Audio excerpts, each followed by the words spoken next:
हाय बच्चों, आप सभी का बीसी शर्मा एजुकेशन क्लासेज में स्वागत है। आई होप आप सब बढ़िया होंगे और मन लगा के पढ़ाई कर रहे होंगे। जैसे कि आप देख रहे हैं, हम टारगेट नीट की बायोलॉजी सब्जेक्ट पढ़ रहे हैं और उसके अंदर बायोलॉजी सब्जेक्ट को जानने के लिए सबसे पहले अपन को जीवाणु जानना होगा, क्योंकि जीवाणु एक ऐसा चैप्टर है जो पूरी बायोलॉजी के अंदर हर चैप्टर के अंदर आता है।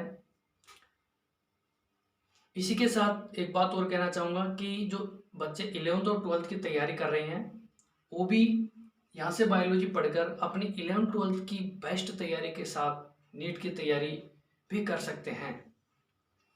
चलो इसी के साथ अपन शुरू करते हैं। कोशिका क्या होती है? कोशिका को अपन ने पढ़ा है 10वीं तक कि कोशिका जीवन की संरचनात्मक एवं क्रियात्मक इकाई होती है। तो आज ये जानेंगे कि क्यों होती है कोशिका जीवन की संरचनात्मक एवं क्रियात्मक इकाई। ऐसा क्या है कोशिका में जिसके कारण वह शरीर की संरचनात्मक एवं क्रियात्मक इकाई कहलाती है? कुछ तो है कोशिका में, इस कारण ही कोशिका शरीर की संरचनात्मक एवं क्रियात्मक इकाई कहलाती है, यानी कि शरीर की संरचना बनाती है और सभी कार्यों को पूरा करती है। तो मुख्य रूप से कुछ भी नहीं पाया जाता, मुख्य रूप से जीवाणु ही कोशिका के अंदर पाए जाते हैं। अब जीवाणु क्या होते हैं ये समझना जरूरी है पहले, उसके बाद में कोशिका को समझेंगे। तो जीवाणु मुख्य रूप से वे कार्बनिक पदार्थ होते हैं। जीवाणु वे कार्बनिक पदार्थ होते हैं जो सजीव कोशिका या ऊतकों में उपस्थित होते हैं। क्या बताया था कि कोशिका के अंदर क्या पाया जाता है? जीवाणु। और जीवाणु मैंने ओनली कुछ नहीं लिखा, डेफिनेशन लिखी है किसकी? जीवाणु की। वे कार्बनिक पदार्थ जो सजीव कोशिका या ऊतकों में उपस्थित होते हैं उन्हें जीवाणु कहते हैं। और वो किसके अंदर पाए जाते हैं? ऊतकों या कोशिका में उपस्थित होते हैं। अब जीवाणु मुख्य रूप से कौन से पदार्थ होते हैं? तो जीवाणु के अंदर प्रोटीन सम्मिलित है, कार्बोहाइड्रेट सम्मिलित है, न्यूक्लिक अम्ल आता है, लिपिड्स आते हैं और आयंस आते हैं। यही मुख्य रूप से जीवाणु होते हैं और यही कोशिका के अंदर पाए जाते हैं। और उसी के बाद कोशिका अपना काम करना शुरू करती है। तो चलो यहां तक आई समझ में, आगे चलते हैं। इनको मिटा देता हूं मैं।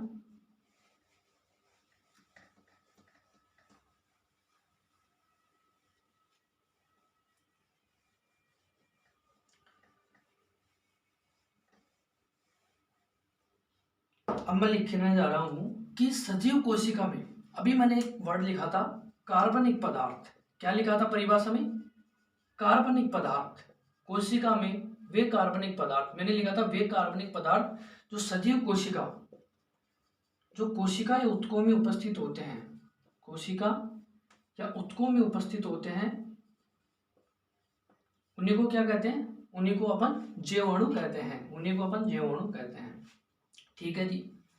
अब यहां मैंने एक वर्ड लिखा है कार्बनिक पदार्थ। अब अपन जानते हैं कि कोशिका के अंदर सर्वाधिक मात्रा में पाए जाने वाला पदार्थ, सबसे ज्यादा कोशिका में पाए जाने वाला पदार्थ तो जल होता है और इसकी मात्रा होती है कोशिका के अंदर, जीवित कोशिका के अंदर 70 से 90%। कितनी? 70 से 90%। लेकिन अपन जानते हैं कि जो जल है वह कौन सा पदार्थ है? अकार्बनिक। कौन सा? अकार्बनिक पदार्थ। कोशिका के अंदर सर्वाधिक मात्रा में पाए जाने वाला पदार्थ जल है जो कि अकार्बनिक होता है। तो यहां से क्या समझ में आया कि कोशिका में सर्वाधिक मात्रा में पाए जाने वाला, कोशिका में सर्वाधिक मात्रा में पाए जाने वाला अकार्बनिक पदार्थ, यहां मैं लिख देता हूं मैं,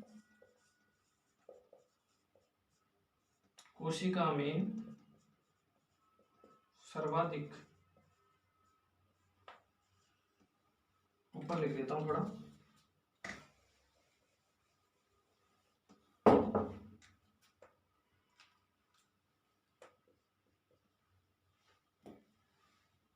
क्या बताया? जल। कोशिका में पाए जाने वाला सर्वाधिक मात्रा का पदार्थ जल होता है। जल जो कि 70 से 90% होता है। कितना? 70 से 90%। लेकिन या तो अकार्बनिक पदार्थ होता है, कोशिका में सर्वाधिक मात्रा में पाए जाने वाला अकार्बनिक पदार्थ। कौन सा? अकार्बनिक पदार्थ क्या होता है? जल होता है। और कितने प्रतिशत पाया जाता है? 70 से 90% पाया जाता है। किसी कोशिका में कितने प्रतिशत पाया जाता है? 70 से 90%। लेकिन अपन ने तो ये लिखा है जैव अणु की परिभाषा में कि कार्बनिक पदार्थ, वे कार्बनिक पदार्थ जो सजीव कोशिका या ऊतकों में उपस्थित होते हैं उन्हें जैव अणु कहते हैं। तो यहाँ तो जल तो अकार्बनिक पदार्थ हो गया, तो कार्बनिक पदार्थ कौन सा हो गया? तो कार्बनिक पदार्थ होता है प्रोटीन। कौन सा होता है? प्रोटीन। प्रोटीन जो कि किसी कोशिका में 10 से 15% पाया जाता है, उन्हें सर्वाधिक मात्रा का कार्बनिक पदार्थ है। सर्वाधिक मात्रा का कार्बनिक पदार्थ जो किसी कोशिका में पाया जाता है। यानी कि जल तो अकार्बनिक पदार्थ हो गया जो किसी कोशिका में सर्वाधिक मात्रा में पाया जाता है, अकार्बनिक पदार्थ, और ये हो गया कार्बनिक पदार्थ जो किसी कोशिका में सर्वाधिक मात्रा का कार्बनिक पदार्थ हो गया। अब इसके अलावा तत्व कौन सा होता है? कोशिका के अंदर सर्वाधिक मात्रा में पाए जाने वाला तत्व है, तो उस कोशिका में सर्वाधिक मात्रा में पाए जाने वाला तत्व है ऑक्सीजन होता है। ऑक्सीजन सर्वाधिक मात्रा में पाए जाने वाला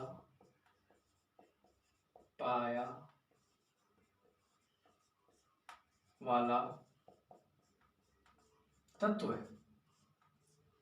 अब देखो क्या समझा है? पहले तो मैंने जैव अणु की परिभाषा ये बताई थी कि वे कार्बनिक पदार्थ जो किसी कोशिका या ऊतकों में उपस्थित होते हैं उन्हें जैव अणु कहते हैं। तो अपन को यहां से पता चला, क्या पता चला? अपन को यहां से पता चला कि कोशिका के अंदर सर्वाधिक मात्रा में पाए जाने वाले पदार्थ तो जल होता है जो कि 70 से 90% होता है, पर ये तो अकार्बनिक पदार्थ होता है। तो कार्बनिक पदार्थ कौन सा होता है? तो कार्बनिक पदार्थ होता है प्रोटीन जो कि 10 से 15% किसी कोशिका के अंदर पाया जाता है। सर्वाधिक मात्रा का कार्बनिक पदार्थ जो किसी कोशिका के अंदर पाया जाता है, और सबसे सर्वाधिक मात्रा में पाया जाने वाला तत्व है ऑक्सीजन होता है जो किसी कोशिका या ऊतकों में उपस्थित होता है। इतना लिखो।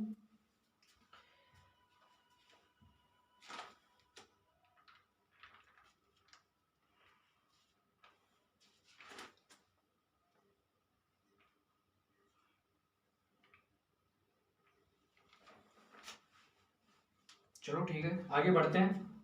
लिख लिया? ओके। अब एनसीईआरटी के अंदर एक चार्ट बना हुआ है, उसको अपन लिख लेते हैं। कोशिका में पाए जाने वाले अवयव, ये एनसीईआरटी के अंदर चार्ट है। कोशिका के अंदर पाए जाने वाले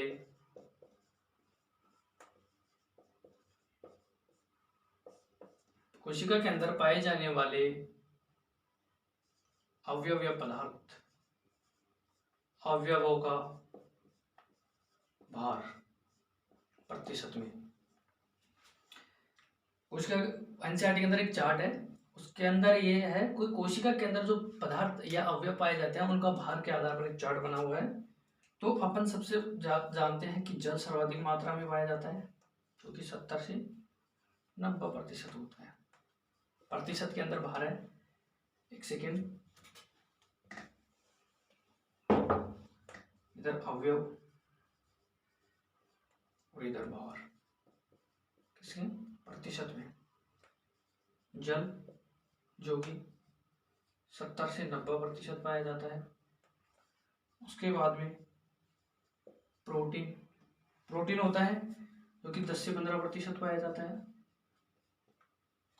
उसके बाद में कार्बोहाइड्रेट होता है, क्या होते हैं, उसके बाद में क्या होते हैं, न्यूक्लिक एसिड, उसके बाद में होते हैं न्यूक्लिक एसिड,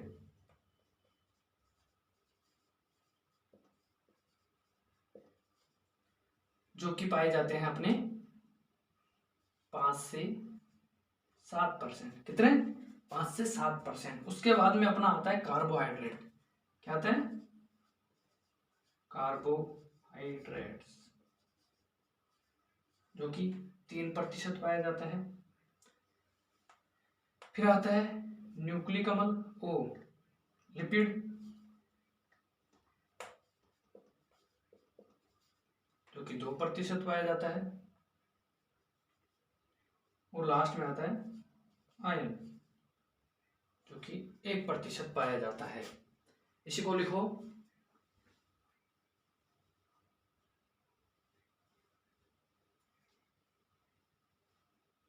ठीक है। ये फ्लो चार्ट है एनसीईआरटी के अंदर। कोशिका के अंदर पाए जाने वाले अवयव को आहार प्रतिशत के अंदर अवयव हो गए, ये तो इधर अवयव इधर बाहर अवयव। जल हो गया 70 से 90%, प्रोटीन हो गया 10 से 15%, न्यूक्लिक अम्ल हो गया 5 से 7%, फिर अगला हो गया कार्बोहाइड्रेट जो कि 3%, लिपिड्स 2%, आयंस 1%। ठीक है, ओके जी, ओके, देख लिया। चलो आगे बढ़ते हैं।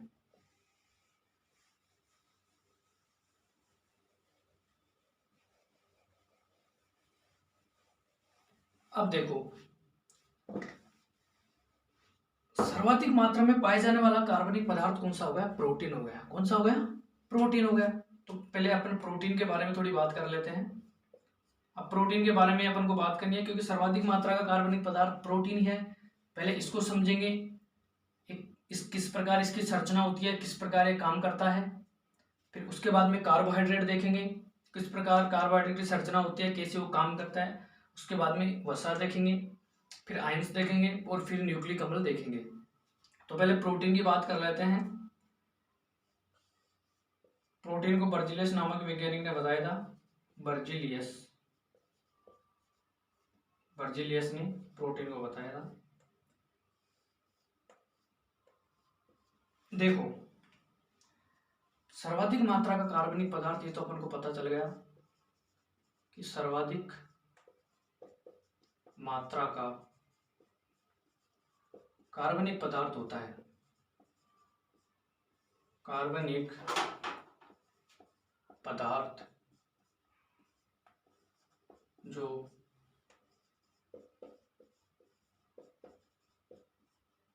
कोशिका में उपस्थित होता है। दूसरा, इसी के बारे में, प्रोटीन के बारे में, जो प्रोटीन होता है किससे मिलकर बना होता है। जिस प्रकार अपना शरीर कोशिका से मिलकर बना होता है, कोशिका जीवाणु से मिलकर बनी होती है, उसी प्रकार जो प्रोटीन होता है वो एमिनो अम्लों से मिलकर बना होता है। किससे, एमिनो अम्लों से मिलकर बना होता है।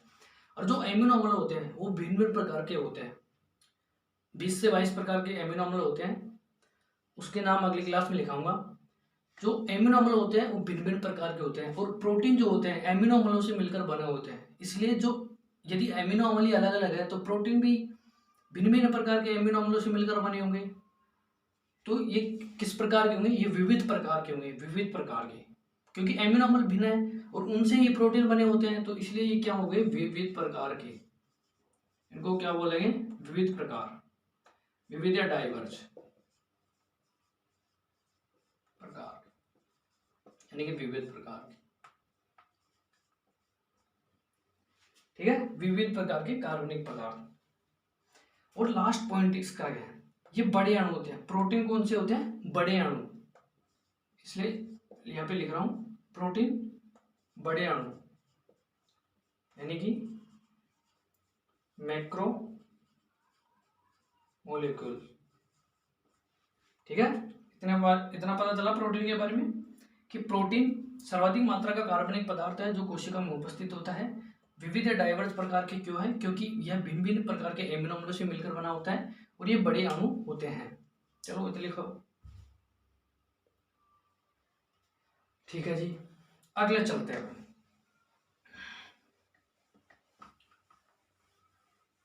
इतना लिख लिया। चलो अब अपन बात करते हैं एमिनो अम्ल की, क्योंकि प्रोटीन की संरचना जानने के लिए, प्रोटीन के कार्यों को जानने के लिए पहले अपन को एमिनो अम्लों को जानना पड़ेगा। तो कहाँ चलते हैं अपन? एमिनो अम्लों पे। और यहाँ से स्टार्ट होता है चैप्टर। ठीक है, यहाँ से मेन चैप्टर की थीम स्टार्ट होती है। अब स्टार्ट करते हैं प्रोटीन के लिए। प्रोटीन के लिए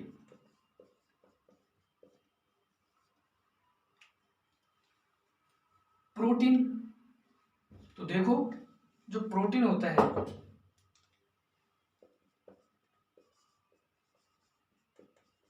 एमिनो एसिड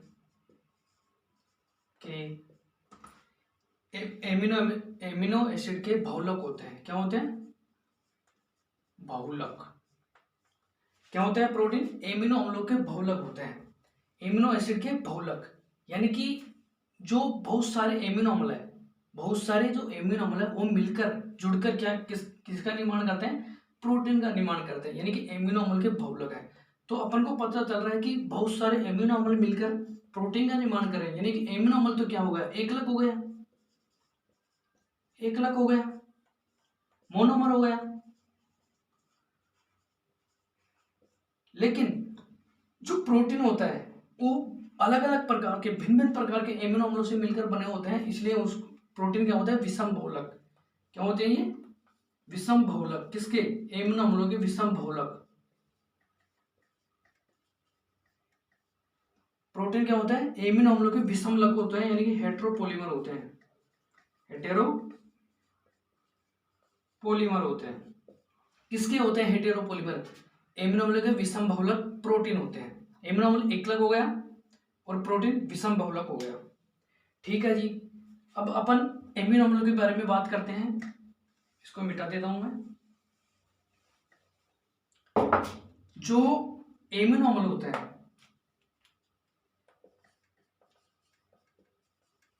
जो एमिनो एसिड होता है वो कार्बनिक पदार्थ होता है। क्या होता है? कार्बनिक पदार्थ, क्योंकि इसी तो प्रोटीन का निर्माण हो रहा है। और जब प्रोटीन कार्बनिक पदार्थ है तो ये तो कार्बनिक पदार्थ होगा ही, इसमें तो कोई डाउट है नहीं। तो जो एमिनो अम्ल होता है उनको प्रोटीन की आधारीय इकाई कहा जाता है। क्या कहा गया है?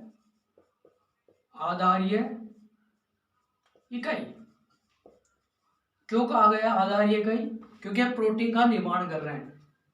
आधारीय इकाई क्यों कहा गया है? क्योंकि ये प्रोटीन का निर्माण कर रहे हैं, इसलिए एमिनो एसिड को प्रोटीन की आधारीय इकाई कहा गया है। अभी बताया था कि एमिनो एसिड एकलक के रूप में होते हैं और प्रोटीन विषम बहुलक होते हैं, हेटेरोपॉलीमर के रूप में रहते हैं। अब एमिनो अम्ल की संरचना की बात करते हैं अपन। एमिनो अम्ल की संरचना, ठीक है जी।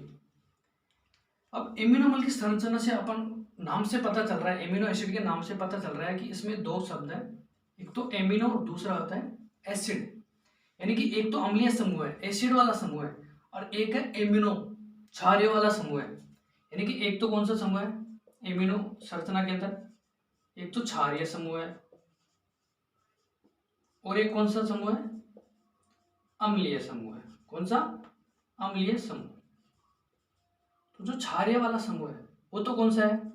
NH2। और जो अम्लीय वाला समूह है वो कौन सा है? COOH। ठीक है, जो क्षारीय वाला समूह, नाम से पता चल रहा है कि एक एसिड है और एक बेस है। एमिनो वाला NH2 वाला समूह है और एसिड वाला COOH वाला समूह है। एक एल्काइल समूह है, इसके अंदर एक एल्काइल समूह होता है जिसे R से दर्शाते हैं, और एक होता है हाइड्रोजन। क्या होता है? एक हाइड्रोजन। ये एमिनो अम्ल के अंदर ये पाए जाते हैं। ठीक है, अब एमिनो अम्ल की मैं संरचना यहीं पे बनाऊं। ये अल्फा कार्बन हो गया, बीच मध्य वाले कार्बन को अल्फा कह सकते हैं अपन, कोई दिक्कत नहीं। कौन सा समूह होगा? एक हाइड्रोजन वाला समूह होगा, एक R वाला समूह होगा। इसको ढंग से लिख देता हूं मैं। एक COOH वाला समूह होगा, COOH, और एक कौन सा होगा NH2, H2N। ये किसकी संरचना है? एमिनो एसिड की संरचना है। किसकी है? एमिनो एसिड की संरचना है। किसकी संरचना है? एमिनो एसिड की संरचना है। ठीक है, ओके। किसकी संरचना हो गई? एमिनो एसिड की संरचना हो गई। अब देखो आगे,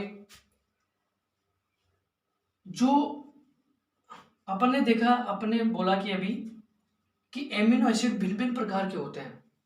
एमिनो एसिड भिन्न भिन्न प्रकार के होते हैं।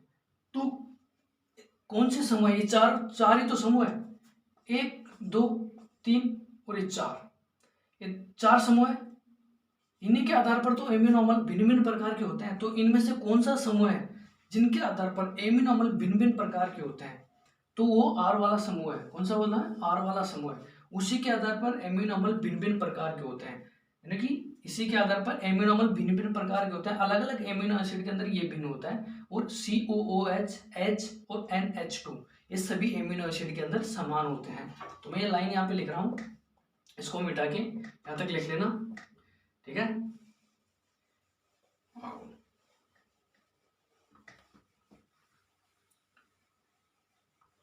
मैं नोट डाल के लिख रहा हूं, सभी एमिनो एसिड के अंदर, सभी एमिनो एसिड में, सभी एमिनो एसिड में COOH, NH2 और हाइड्रोजन समूह कॉमन यानी कि समान होगा। और जो R समूह है वो सभी एमिनो एसिड के अंदर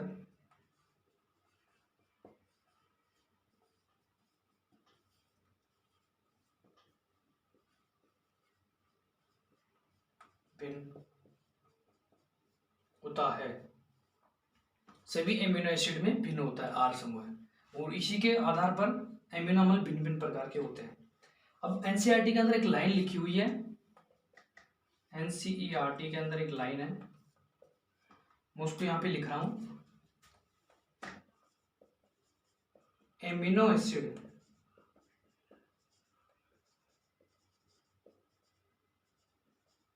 मीथेन का प्रतिस्थापी होते हैं।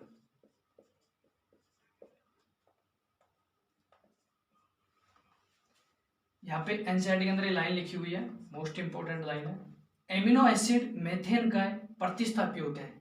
अब एमिनो एसिड मीथेन की कैसे प्रतिस्थापी होते हैं, चलो समझते हैं। यहां तक लिख लो,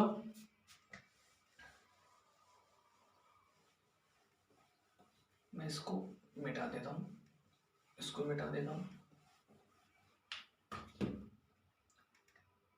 यहाँ पे लिख देता हूं BC शर्मा, एजुकेशन क्लासेज, और अपन पढ़ रहे हैं जीवाणु। ठीक है, तो अपन क्या बोल रहे थे? अभी मैंने बोला कि जो एमिनो अम्ल होते हैं वो मीथेन का प्रतिस्थापी होते हैं। कैसे? देखो, अपन ने देखा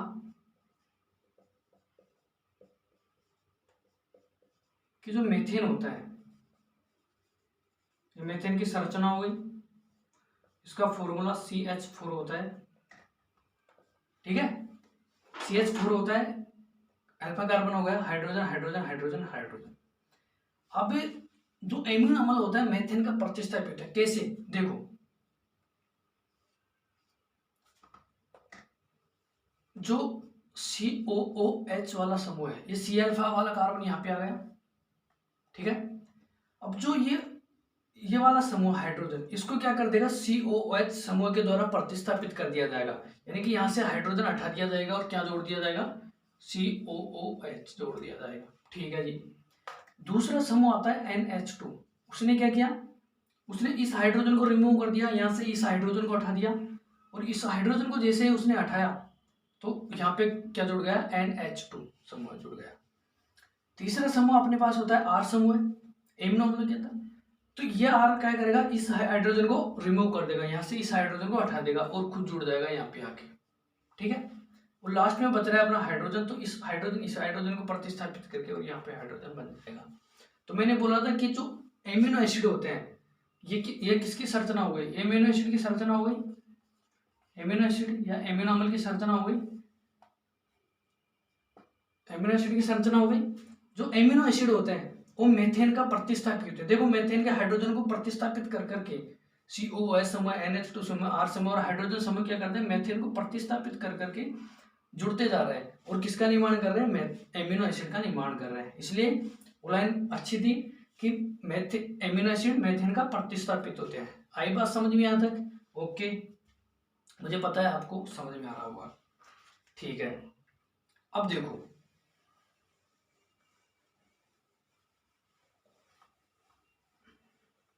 देखो किसके बारे में, एमिनो अम्ल के बारे में। किसके बारे में, एमिनो अम्लों के बारे में, एमिनो एसिड।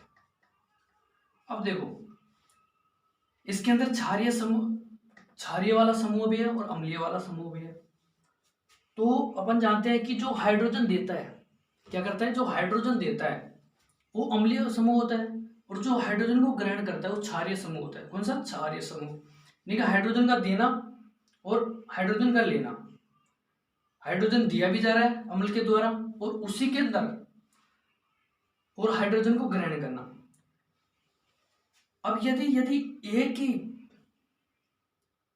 ही यौगिक हाइड्रोजन को दे भी रहा है और उसी के अंदर हाइड्रोजन को ग्रहण भी किया जा रहा है, तो ऐसे यौगिक को क्या बोलेंगे, उभयधर्मी यौगिक, एम्फोटेरिक। क्या बोलेंगे, एम्फोटेरिक या उभयधर्मी।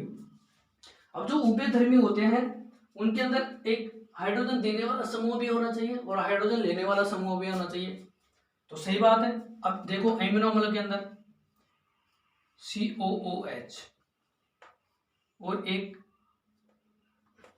H2N, ठीक है, इधर हाइड्रोजन इधर R समूह है।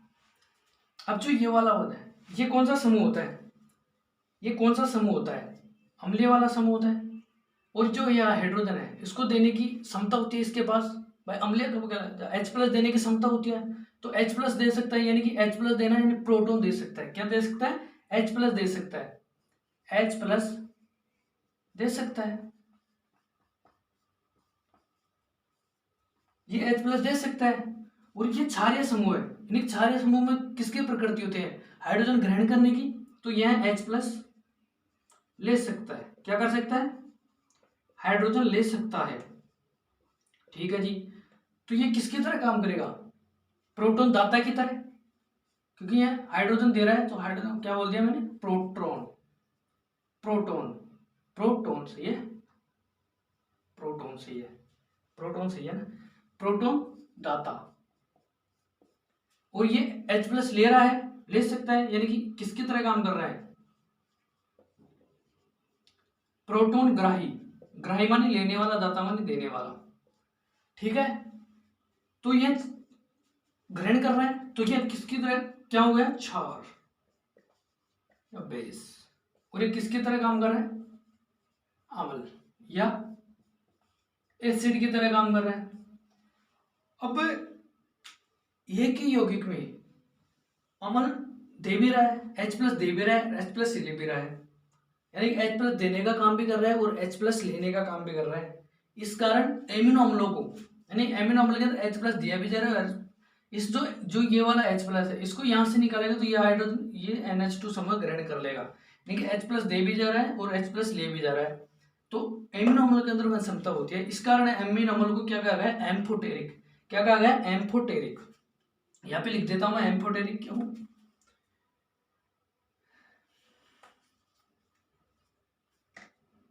एमिनो एसिड, एमिनो एसिड, ठीक है, एमिनो एसिड अम्ल, यानी कि एसिड तथा बेस क्षार दोनों के रूप में कार्य करते हैं।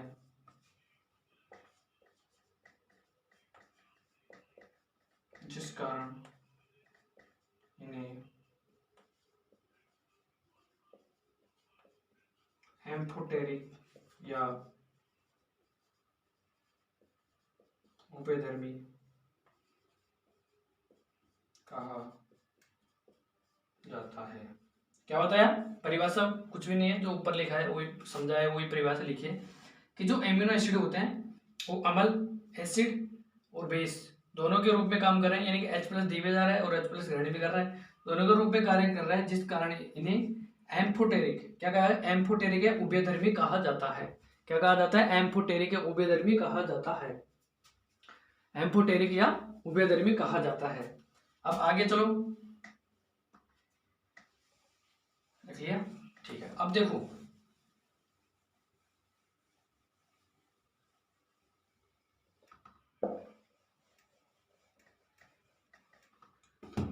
ये वाला समूह कौन सा अपना COOH और ये H2N, ठीक है।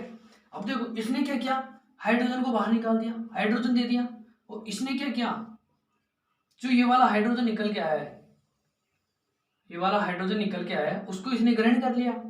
तो देखो ये संरचना बन जाएगी इसकी, इसके बाद में C-अल्फा, ठीक है, COO, हाइड्रोजन निकल गया यानी कि माइनस चार्ज आ गया इस पे, माइनस चार्ज। इसने क्या किया, ये जो हाइड्रोजन निकला उसको इसने ग्रहण कर लिया, तो हाइड्रोजन ग्रहण किया, यहाँ पे 2 हाइड्रोजन पहले से और एक आ रहा है तो 3 हो गई, और जो ग्रहण कर रहा है यानी कि पॉजिटिव चार्ज बढ़ा रहा है, या पहले इसके पास ओनली 1 हाइड्रोजन है, इसके पास 10 रुपए है, तो क्या किया इसने अपने 10 रुपए को भी दे दिया कि भाई तू ले जा, 10 रुपए को ले जा। इसके पास ऑलरेडी पहले से 20 रुपए थे, कितने 20 रुपए थे, 20 रुपए थे, इसने 10 रुपए और ग्रहण किए, इसके द्वारा निकाले गए 10 रुपए और ग्रहण किए। तो जैसे ही इसने 10 रुपए ग्रहण किए तो 20 तो पहले थे, 10 ग्रहण किए तो 30 हो गई, ठीक है। तो H3N हो गई, प्लस जो आ जाएगा यहाँ पे अपना R समूह है, एल्काइल समूह है, और यहाँ पे हाइड्रोजन समूह है। अब देखो इस साइन को H+ देने और H+ लेने से, H+ देने और H+ लेने से जिस आयन का निर्माण हो रहा है, जिस आयन का निर्माण हो रहा है, प्रोटॉन दिया, प्रोटॉन दिया, वेरी सिंपल, और प्रोटॉन लिया, प्रोटॉन देने से और प्रोटॉन लेने से, प्रोटॉन दिया, प्रोटॉन लिया, प्रोटॉन देने से और प्रोटॉन लेने से जिस आयन का निर्माण हो रहा है उसको क्या कहते हैं अपन, उसको कहते हैं ज्यूट्राइन। किस, कौन सा आयन, ज्यूट्राइन, उसको ज्यूट्राइन के नाम से जानते हैं, ज्यूट्राइन, या इसको मैं हिंदी में भी लिख देता हूं ज्यूट्राइन, यानी कि एमिनो अम्लों के अंदर